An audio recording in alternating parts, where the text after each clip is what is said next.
कुठल्या पण आयऱ्यागाड्याला थारा द्यायला.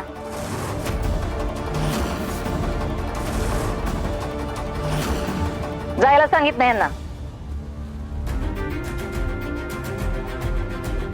मम्मी अगं माणुसकीच्या नात्यानं तरी त्या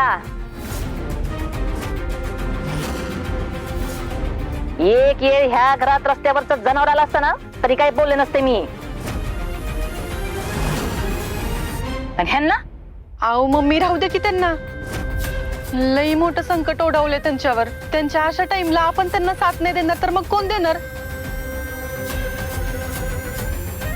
तुम्ही तुमचा राग जरा बाजूला ठेवा आणि माणुसकीच्या नात्याने मंजू वहिनींकडे बघा. ये सरे वैरी नाही वैरी ही वैरी माझ्या घराच्या जीवावर उठलेली. तिच्या पायी तुझ्या भावाचा जीव धोक्यात आला होता हे समलीस का तू. अजिबात घरात घेणार नाही मी.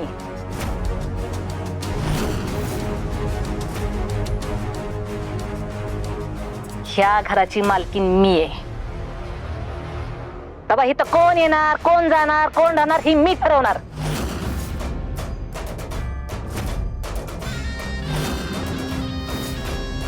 आल्या पावली परत जायचं. चला नाहीतर धक्के मारून बाहेर हाकलून दे.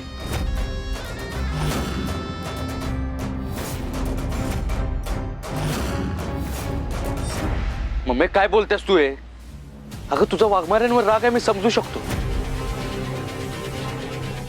पण त्याविषयी मीच काय. कुणी जरी तुझ्या समोर डोकं आपटलं ना तरी तू तुझा हेका सोडणार नाहीस. पण एकदा अमरीचा तरी विचार कर. तिची अवस्था बघ.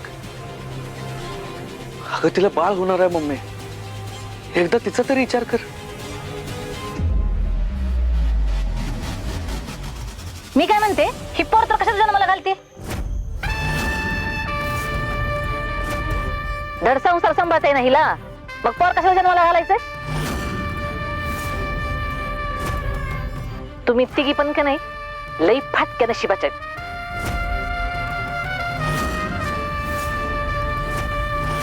मागच्या जन्मात तुम्ही लई काहीतरी मोठं पाप केलं असणार आहे म्हणून ह्या जन्मात तुमच्या तिघींचं बी संसार नीटनीटकं झालं नाही.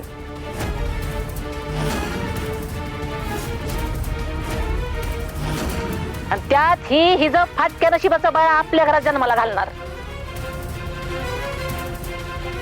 त्याच्यामुळे ही असली फाटक्या नशिबाची पिढा हित नका बाबा. चला नाही घ्यायचं चल. मम्मी काय बोलतेस तू? आणि किती बोलतेस?